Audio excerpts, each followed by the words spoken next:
Hello friends, welcome market आयो वालों बहुत ही अच्छे होंगे। बात लेते हैं क्रूड ऑयल और नेचुरल गैस की। मंडे सेशन में आने वाला हफ्ते में क्या रहेगा, कैसे प्ले करना, सबको जानेंगे। शुरुआत सबसे अगर क्रूड ऑयल से कर ली जाए तो क्रूड ऑयल में इस हफ्ते में काफी वोलेटिलिटी देखने को मिली, काफी उतार चढ़ाव देखने को मिले, बट एक दायरे में रह करके। और वो दायरा क्या था गाइस?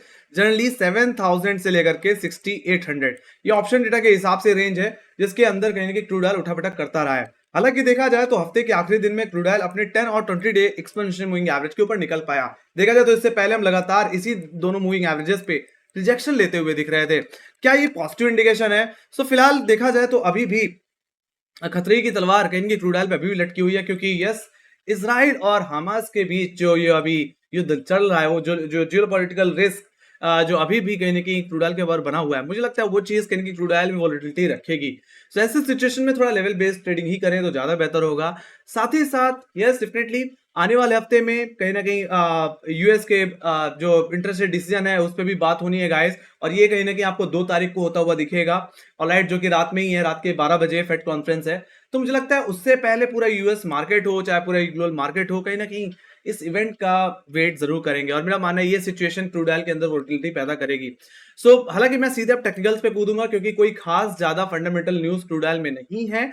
ऑलराइट, तो मैं सीधे यहाँ पे टेक्निकल्स को ही देखूंगा। तो जो रेंज मैं देख पा रहा हूँ गाइस, वो 7000 से लेकर के 6800 की ओवरऑल देख पा रहा हूँ। मेरा मानना है यही ऑप्शन डेटा के हिसाब से रेंज है, जिसमें से अपर लेवल्स को अगर मैं डिस्कस कर लूं तो 7000 का लेवल एक मेजर कॉलेटर का लेवल है गाइस, जो कि कहीं ना कहीं अभी भी कहीं ना कहीं हैवी ओआई होल्ड करता है। वहीं पे सेकंड हर्डल रहेगा, वो रहेगा 7040 का लेवल। ये वही लेवल है जहां से हमने एक ब्रेकडाउन क्रूड ऑयल में आते हुए देखा था पिछले हफ्ते में, है ना। तो यही जोन मेरे लिए हर्डल की तरह काम करने वाला है। मेरा मानना है अगर फ्रेश लॉन्ग पोजीशन अगर क्रूड ऑयल बनानी है तो फ्राइडे के हाई के ऊपर सस्टेन करना पड़ेगा, मतलब 7040 के ऊपर आवरली क्लोजिंग देनी होगी। अगर ऐसा हो जाता है तो मेरा मानना है जो पहला टारगेट हो सकता है गाइस, वो 7100 और 7185 का लेवल हो सकता है इंटरडे बेसिस में, जो कि कहीं ना कहीं हमारे 16 अप्रैल के हाईज है। बाकी अगर हमें फर्दर क्लोजिंग अगर मिलती रही कहीं अपने 20 डेमा के ऊपर 7000 के ऊपर, तो ज्यादा ज्यादा ये तेजी कहीं 7322 की तरफ भी जाती हुई दिख सकती है, जो कहीं ना कहीं हमारे 12 अप्रैल के हाई है, या मैं सीधे सीधे बोलूं तो अप्रैल सीरीज के हाईज हैं।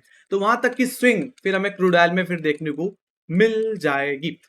अब जहां तक बात रही, अगर हम एक एक्सपेक्ट करें कि यस, एक फ्लैट ओपनिंग देखने को मिल सकती है क्रूड ऑयल में। हालांकि देखा जाए तो कोई खास फंडामेंटल्स है नहीं, कोई खास टेक्निकल्स है नहीं जिसके चलते कोई बहुत बड़ा गैप डाउन हो जाए। मेरा मानना है फ्लैट ओपनिंग ही देखने को मिल सकती है।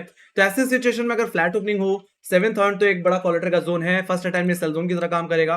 तो ऐसे सिचुएशन में ऐसा हो सकता है कि हमें थोड़ी प्रॉफिट बुकिंग भी देखने को मिले। अगर आपको याद हो तो फ्राइडे सेशन में गैप अप हुआ था, जिसमें एक बुलिश गैप पेंडिंग रह गया था। मेरा मानना है वो गैप सेटल आउट हो सकता है। ऐसे सिचुएशन में क्रूड ऑयल अपने फर्स्ट सपोर्ट की तरफ जा सकता है, जो कि 6900 का लेवल है, जो कि इमीडिएट बेसिस पे एक अच्छी हैवी पुट राइटिंग होल्ड करता है। तो अगर वो जोन अगर आपको मिलता है, वो लेवल आपको मिलता है, तो एक बार के लिए उस बाउंस को प्ले करना चाहिए, दोबारा रिकवरी को प्ले करना चाहिए इस रेंज के अंदर, जो कि वापस क्रूड ऑयल को 7000 7040 तक भी ले जा सकता है। इन केस अगर वो निकल जाए तो ट्रेलिंग एसएल के साथ बने रहिए। बाकी हाई लेवल्स के तो टारगेट मैंने बता ही दिए हैं। अब सेकंड सपोर्ट जो मुझे दिख रहा है, वो दिख रहा है गाइस 6843 का लेवल, जहां पे एग्जैक्टली क्रूड ऑयल का 50 डे एक्सपोनेंशियल मूविंग एवरेज भी आता है। तो ये आपको बहुत ही क्रिटिकल सपोर्ट रहने वाला है, क्योंकि अगर इसका अगर ब्रेकडाउन अगर क्रूड ऑयल में अगर आ गया तो मेरा मानना है क्रूड ऑयल में वापस थोड़ा दबाव बन सकता है। ऐसी सिचुएशन में जो आपका पहला टारगेट हो जाएगा वो बन जाएगा 6745 का लेवल, जो कि इस हफ्ते का लो है, जो कि एक वीकली सपोर्ट की तरह भी काम करेगा। बाकी मेरा मानना है री अटैम्प्ट लगने पे ये लेवल टूट भी सकता है।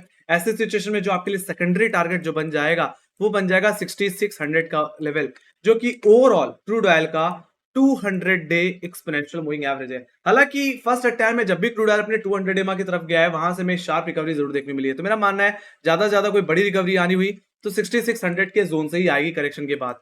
ऑलराइट, तो अगर आपको बेरिश होना है, करेक्शन को प्ले करना है, तो 6843 के नीचे सेल किया जा सकता है। तो यहीं पे कोई एक एग्रेसिव लॉन्ग या फ्रेश लॉन्ग बनानी है तो मेरा मानना है 7040 के ऊपर निकल जाने का वेट करें। बाकी इस रेंज के अंदर मैं तो कहूंगा थोड़ा सा लेवल बेस्ड ट्रेडिंग कर सकते हैं, या न्यूट्रल लेके काम करें, ज्यादा बड़ी क्वांटिटी यूज ना करें।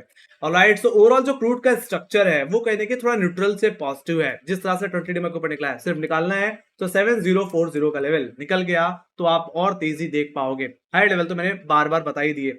सो ये बात होगी इसकी। बाकी yes, definitely rising trend line के बारे में तो मैं बताना भूल ही गया। हालांकि इस राइजिंग ट्रेंड लाइन का रेफरेंस मैंने ले रखा है डेली बेसिस में कहीं ना कहीं 17 जनवरी के लोज से, और इसी ट्रेंड लाइन पे हमने 5 फरवरी को भी सपोर्ट लिया। इसी ट्रेंड लाइन पे हमने मेजरली एग्जैक्टली 11 मार्च को भी सपोर्ट लिया, और देखा जाए तो इस महीने में भी हम इसी ट्रेंड लाइन पे सपोर्ट लेते हुए दिखे हैं। तो मेरा मानना है एक तरीके से ये एक बाउंस हो सकता है, एक बॉटम फॉर्मेशन हो सकता है, और कहीं ना कहीं 7040 अगेन अगर वो लेवल निकल जाए तो एक राउंडिंग बॉटम का हो सकता है, ब्रेकआउट भी देखने को मिल जाए। ऑलराइट, जो कि इसको ज्यादा 7322 की तरफ ले जाए। बाकी डेफिनेटली इस ट्रेंड लाइन का ब्रेकडाउन भी काफी मीनिंगफुल हो सकता है, और लोअर लेवल्स तो मैंने आप लोगों को बता ही दिए ओवरऑल। तो ये बात हुई गाइस क्रूड ऑयल के लेवल्स की। Let me go to option data. Option data में सबसे पहले मैं क्रूड ऑयल के ही देखना चाहूंगा। Let me go to crude oil के 16 मई का कॉन्ट्रैक्ट, और यहाँ पे अगर ध्यान से देखा जाए तो हाई लेवल्स पे कॉलिटिंग बढ़ी है, और 7000 काफी ज्यादा क्रूशियल रहेगा अप ट्रेंड को कंटिन्यू रखने के लिए। देखा जाए तो 7000 की कॉल ऑप्शन में 9200 का ओआई बिल्डअप है गाइस, ये इमीडिएट हर्डल है, और इसी क्वालिटी के एरिया के ऊपर निकलना है। टेक्निकली 7040 ये लेवल मैंने बार बार रिपीट किया है, इस लेवल को ध्यान में रखना। और इस लेवल के ऊपर अगर निकल गया, 7000 के ऊपर अगर क्रूड ऑयल होल्ड हो जाता है, तो मेरा मानना है फिर क्वालिटी अनवाइंड होंगी। ऐसे सिचुएशन में ये तेजी 7100 7200 की तरफ भी जाती हुई दिख सकती है, जहां पे हमें 6000 का ओवरऑल ओआई इमर्ज होता हुआ दिखता है। ऑलराइट, तो मेरा मानना है इकलौता जो हर्डल है क्रूड ऑयल में वो 7000 का है। ठीक है, वो निकल गया तो will see some more upside. बाकी लोअर लेवल्स पे अगर कहां सपोर्ट मिल रहा है, तो ओवरऑल सबसे ज्यादा पुट राइटिंग कहीं देखने को मिल रही है, तो 6800 के लेवल पे देखने को मिल रही है, जैसे ने बताया है ना। तो ये 8000 का ओआई बिल्डअप होल्ड करता है, तो ये मेरे लिए एक मेजर सपोर्ट की तरह काम करेगा। इमीडिएट सपोर्ट आपका 6900 रहेगा। तो ओवरऑल जो क्रूड ऑयल की रेंज हो गई वो 7000 से 6800 हो गई। व्यू कैसा है ऑप्शन डेटा को देख करके? व्यू यहाँ पे जैसे ने बताया कि थोड़ा न्यूट्रल से पॉजिटिव है, कोई खास बड़ा दबाव मुझे इंडिकेट नहीं हो रहा, कोई बड़ा दबाव आना है या कोई बड़ी सेलिंग आनी है, तो 6800 के नीचे मतलब ऑप्शन चिन्ह के हिसाब से करेक्ट होना पड़ेगा क्रूड ऑयल को, तभी हमें कोई बड़ी करेक्शन फिर देखने को मिल पाएगी। ऑलराइट, तो ये बात होगी गाइस क्रूड ऑयल की। Let me go to natural gas. Natural gas में देख लेते हैं वहां पे क्या सिचुएशन बनती हुई दिख रही है। तो देखा जाए तो डेफिनेटली यस, इस बार कुछ खास कुछ अलग ही देखने को मिल रहा है। कहीं ना कि अप्रैल के कॉन्ट्रैक्ट में फ्यूचर और मई के कॉन्ट्रैक्ट में इतना बड़ा डिफरेंस सच में काफी ज्यादा मुझे सरप्राइज करता है। पर देखा जाए तो अभी भी नेचुरल गैस में कोई खास बड़ा मोमेंटम है नहीं वैसे। राइट, एक दायरे में रह करके ही नेचुरल गैस में कामकाज होता दिख रहा है। हालांकि मैं डेली बेसिस में दिखाना चाहूंगा, तो देखो अगर आप ध्यान से देखें तो एक तरह से हमें कंसोलिडेशन ही दिखता है। ऑलराइट, और मैंने ये बात पहले ही बताई कि जब तक ये कंसोलिडेशन खत्म नहीं हो जाता तब तक तो मेरा मानना है थोड़ा सा अवॉइड करके चल सकते हैं, या आप चाहो तो लेवल बेस्ड काम करो, कम क्वांटिटी में ट्रेड करो। हालांकि मेरी नजर भी ज्यादा क्रूड नेचुरल गैस में रहती नहीं है ट्रेडिंग के पॉइंट ऑफ व्यू से, बट मेरा मानना है जहां मार्च सीरीज का हाई अगर निकल गया तो कहने की एक बड़ी तेजी आती हुई दिख सकती है, जो कि कहने की 165 170 के जोन में ही देखने को मिलती है। और देखा जाए तो जो फ्रेश कॉन्ट्रैक्ट ओपन हुआ वो भी कहने की 170 के लेवल से ही ओपन होता हुआ दिखा है। तो मेरा मानना है फ्राइडे का हाई काफी क्रूशियल हो जाता है नेचुरल गैस में एक बड़ी तेजी प्रोवाइड करने के पॉइंट ऑफ व्यू से, क्योंकि देखा जाए तो एक अच्छा बॉटम तो क्रिएट कर ही लिया है नेचुरल गैस से इतने बड़े टाइम फ्रेम में। Alright, let me go to hourly basis. हालांकि कोई खास फंडामेंटल न्यूज नहीं है, तो मैं सीधे टेक्निकल्स पे ही जंप करूंगा गाइस। और अगर मैं फ्राइडे के लेवल्स को अगर यहाँ पे देख लूं, तो जो रेंज हम देख पा रहे थे वो 170 से 160 के देख पा रहे थे। एज पर ऑप्शन चेन यही रेंज भी है, और मेरा मानना है मंडे सेशन में भी यही रेंज आपके लिए काम करती हुई दिखेगी। अगर एक टिपिकल रेंज जिसके अंदर नेचुरल गैस ओपन हो सकता है, जिसमें अपन इसको अगर डिस्कस कर लिया जाए तो 167 फ्राइडे का हाई है, तो 170 का लेवल क्योंकि क्वार्टर का जोन है गाइस। तो मेरा मानना है ये आपके लिए मंडे सेशन में इमीडिएट हर्डल बनने वाला है। इमीडिएट बेसिस पे देखा जाए तो फर्स्ट अटैम्प्ट में सेल जोन की तरह भी काम कर सकता है। और जैसे ने बताया कि नेचुरल गैस को इस बॉटम के बाद यानी कि जिस तरह से हमने कंसोलिडेशन में देखा, अब इसको कंसोलिडेशन से बाहर निकलने के लिए यही 170 का लेवल निकालना पड़ेगा। हालांकि 165 तो निकलता हुआ दिखा बट होल्ड नहीं हो पाया, बट मेरा मानना है 170 एक अच्छा ट्रिगर लेवल हो सकता है। तो फ्राइडे के हाई के ऊपर अपने क्वालिट्रिक एरिया के ऊपर जो कि 170 है, तो मेरा मानना है तेजी एक्सटेंड हो सकती है। ऐसे सिचुएशन में नेचुरल गैस कहीं कि अपने नेक्स्ट टारगेट 180 की तरफ जा सकता है, जो कि एग्जैक्टली हाई है कहीं ना कहीं हमारे 31 और 29 जनवरी का। तो वहां तक की अप मूव यानी कि नेचुरल गैस में इमर्ज हो सकता है। और जो हमने एक बियरिश गैप देखा था कहने की 29 पॉइंट्स का, यस डेफिनेटली वो सेटल आउट हो सकता है। ऐसे सिचुएशन में नेचुरल गैस ज्यादा से ज्यादा कहने की अपने 200 डे एक्सपोनेंशियल मूविंग एवरेज की तरफ जा सकता है, जो कि कहने की आपको सीधे 200 पे ही देखने को मिल रहा है। तो आप ये एक्सपेक्ट कर सकते हो कि अगर नेचुरल गैस 170 रुपए के ऊपर निकला, जो कि 100 डेमा भी है एक तरह से, तो हम कहने की 200 तक की भी अपसाइड की एक्सपेक्टेशन फिर रख पाएंगे। ऑलराइट, सो मैंने अपर लेवल्स को आपको बता दिया।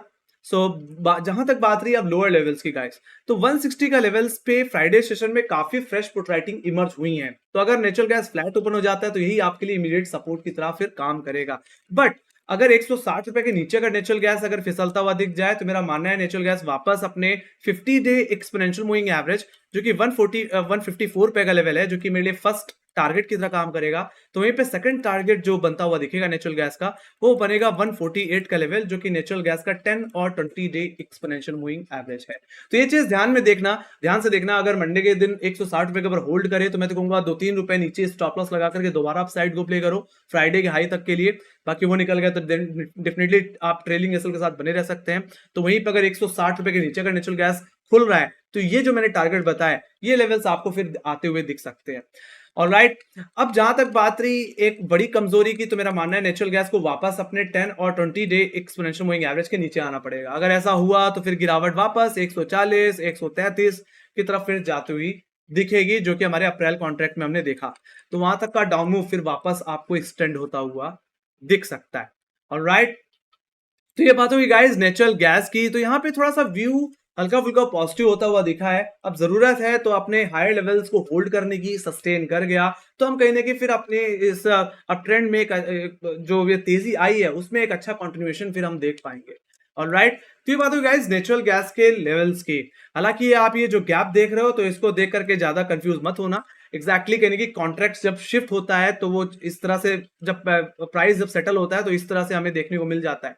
सो इससे कंफ्यूज नहीं होना है। बाकी आप चाहो तो पर्टिकुलरली मंथली बेसिस में भी कॉन्ट्रैक्ट दे सकते हो। एग्जैक्टली मैं यहाँ पे कंटिन्यूअस कॉन्ट्रैक्ट इन फ्रंट को देख रहा हूँ, इसलिए आपको ऐसा दिख रहा है यहाँ पे।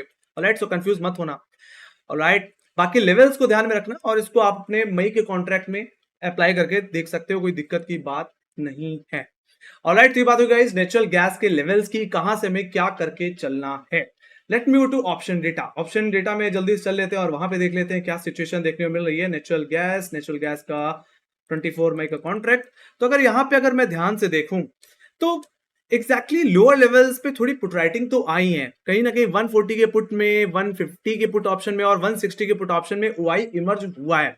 देखा जाए तो 160 की कॉल पुट ऑप्शन में फ्राइडे सेशन में क्योंकि 5673 का ओआई बिल्डअप हुआ और ये सबसे ज्यादा ओआई होल्ड करने वाला लेवल बन गया है। तो मेरा मानना है कि अगर नेचुरल गैस के ऊपर खुलता है तो यही आपके लिए इमीडिएट सपोर्ट की तरफ फिर काम करेगा। तो यहाँ पे हायर लेवल्स पे ऐसा नहीं कि कॉल लेटर नहीं है, डेफिनेटली हायर लेवल्स पे ही कॉल लेटर बैठे हुए हैं। कहां पे 170 की कॉल ऑप्शन में, जहां पे 6748 का ओआई है। और देखा जाए तो इसी जोन से फ्राइडे सेशन में रिजेक्शन देखने को मिला। तो यही लेवल मंडे सेशन में आपके लिए इमीडिएट हर्डल की तरह आप काम करेगा। उसके बाद अगर मुझे कहीं कॉल रेटिंग दिख रही है तो सीधे 180 पे। तो हम ये एक्सपेक्ट कर पा रहे हैं कि अगर 170 निकला तो नेचुरल गैस कहीं कि 180 की तरफ जाता हुआ दिखेगा और वहां पे हो सकता है थोड़ा रिजेक्शन लेता हुआ दिखे। तो एक तरह से रेंज की अगर बात कर ली जाए यहाँ पे, तो इंट्राडे बेसिस से 170 से 160 की रेंज बन के आ रही है। तो वहीं पे बिगर टाइम फ्रेम में जो रेंज बन रही है वो 180 से 140 की बन के आ रही है। ओवरऑल जो डेटा मैं देख पा रहा हूं वो थोड़ा न्यूट्रल इंडिकेट हो रहा है, कोई खास बुलिश नहीं है। ऑलराइट, बट यस, जैसे ने बोला कि अगर अपने अप ट्रेंड को अगर कंटिन्यू करना है तो कहने के पिछले दिन के हाई के ऊपर तो होल्ड होना ही पड़ेगा, मतलब फ्राइडे के हाई के ऊपर।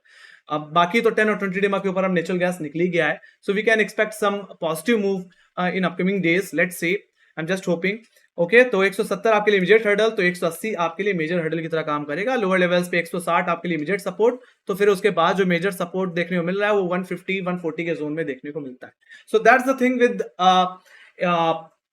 Option data. बाकी इन्वेंट्रीज की अगर बात कर ली जाए then definitely yes, crude oil की इन्वेंट्रीज काफी ज्यादा बेहतर, एक्सपेक्टेशन से बेहतर कहने की सप्लाई कट हुआ है। -6.368 मिलियन बैरल पर डे के हिसाब से सप्लाई कट हुआ है। एंड डेफिनेटली अगर आप ध्यान से देखें तो लगातार कहने की सप्लाई में हमें बढ़ोतरी देखने को मिल रही थी। जिस तरह से जियोपॉलिटिकल रिस्क था, जिस तरह से यहाँ पे वॉर सिचुएशन चल रही थी, उसकी वजह से यूएस अपनी इन्वेंट्रीज को फिल कर रहा था। और उसके बाद हमें ये बात पता थी कि यस, जहां 10 मिलियन बैरल पर डे के हिसाब से सप्लाई फुलफिल हुई, उस हिसाब से फिर बाद में आपको एक सप्लाई कट देखने को मिलेगा। अगर आप ध्यान से इसको जोड़ें तो कहीं ना कहीं ये एग्जैक्टली 10 मिलियन के करीब ही है, मतलब 12 मिलियन 13 मिलियन। बट यस, इतनी अगर एक महीने में अगर आ गई तो समझ जाओ कि अगले बार में आपको एक सप्लाई कट जरूर देखने को मिलेगा और ये एक्सपेक्टेड था। तो उस हिसाब से कहीं ना कहीं बट इसका कोई इंपैक्ट नहीं पड़ा due to definitely war situation. Yes, कहीं ना कहीं फंडामेंटल्स कहने के टेक्निकल्स पे हावी हो ही जाते हैं गाइस, ये बात तो है। सो अब मेरा मानना है कि आने वाले हफ्ते में अब इंटरेस्ट रेट डिसीजन है, तो उसके चलते कहीं ना कहीं फिर से आपको वोलेटिलिटी देखने मिलेगी। तो हो सकता है कि यस आपको इन्वेंट्रीज का उतना इफेक्ट देखने को ना मिले, क्योंकि आई थिंक ये जो इंटरेस्ट रेट डिसीजन आना है वो एक्जैक्टली थर्सडे को आना है। तो ऐसी सिचुएशन में गाइस इन्वेंट्रीज का कोई इफेक्ट पड़ने वाला नहीं है। मतलब मंडे को अगर इन्वेंट्रीज आती हैं तो हो सकता है क्रूड ऑयल उस पर ज्यादा रिएक्ट करे ही ना। ऑलराइट, सीधे सीधे जो रिएक्शन मिले वो आपको हो सकता है फेड इंटरेस्ट रेट डिसीजन के बाद देखने को मिले। सो that's the thing. Alright, but yes inflation अचानक से बढ़ा है तो हो सकता है यहाँ पे इंटरेस्ट रेट कट देखने को ना मिले, स्टडी देखने को मिले। Alright, so that's the thing. So let me go to natural gas inventories में देखा जाए तो यहाँ पे सप्लाई बढ़ करके आई है। ये कहीं ना कहीं नेचुरल गैस के लिए हमेशा एक प्रेशर पॉइंट रहती है। लेट्स सी, फिलहाल देखा जाए तो वेदर कंडीशन उतनी खास साथ नहीं दे पा रहे हैं। सो डेफिनेटली यस, अगर एक्सपेक्टेशन से ज्यादा अगर सप्लाई आती है तो आपको ही पता है कि यहाँ पे जो प्राइसेस हैं उन पे कहीं ना कहीं बुरा इंपैक्ट पड़ता है। तो ये हो सकता है नेचुरल गैस के मूवमेंट पे थोड़ा सा यहाँ पे इंपैक्ट डाले, स्लो डाउन करे। बट जैसा मैंने टेक्निकली बताया कि अगर नेचुरल गैस को अपने अप ट्रेंड को जारी रखना है तो 10 और 20 डिमा के ऊपर तो रहना ही है, साथ ही साथ अपने पिछले दिन के हाई के ऊपर क्लोज होना पड़ेगा टेक्निकली, तभी कहीं ना कहीं हम कोई बड़ी अपसाइड एक्सपेक्ट कर पाएंगे। सो गाइस, ये थी मेरी एनालिसिस नेचुरल गैस और क्रूड ऑयल की। आई होप आप लोगों को एनालिसिस पसंद आए, तो make sure guys like share subscribe जरूर दबा देना। अगर आपको कोई क्वेश्चन है या कोई फीडबैक है तो प्लीज कमेंट सेक्शन में लिख के जरूर चल सकते हैं आप। बाकी हमें फॉलो कर सकते हैं इंस्टाग्राम, ट्विटर पे एंड टेलीग्राम पे, जहां पे मार्क्स रिलेटेड अपडेट्स हम लाते रहते हैं गाइस। लिंक डिस्क्रिप्शन बॉक्स में ज्वाइन कर लेना, स्पेशली ट्विटर और टेलीग्राम जरूर ज्वाइन करना, क्योंकि वहां पे हम हर दिन हर शाम 3:30 बजे से 5 बजे के बीच क्रूड ऑयल या नेचुरल गैस के चार्ट, एनालिसिस चार्ट शेयर करते ही रहते हैं। तो फॉलो करना मत भूलना गाइस। सो इसी के साथ thank you for watching, bye bye guys, see you next video, take care guys, love you, bye bye.